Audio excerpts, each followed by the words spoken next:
Surah At-Taubah bererti pengampunan, muka surat 191.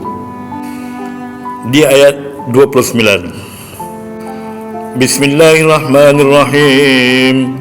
Qatilul ladzina la yu'minuna billahi wal yawmil akhir wa la yuharrimuna ma harramallahu wa rasuluhu. Sadaqallahul azim. Ayat ini bermaksud seperti ini: perangilah orang-orang yang tidak beriman kepada Allah dan hari kemudian, mereka yang tidak mengharamkan apa yang telah diharamkan oleh Allah dan Rasul. Berarti tuan-tuan faham tak ayat ini?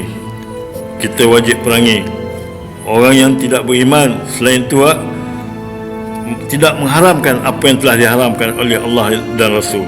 Perkara ini bukan berlaku di kalangan orang-orang kafir sahaja, malahan orang Islam kita sendiri pun selalu melakukan perkara yang begini.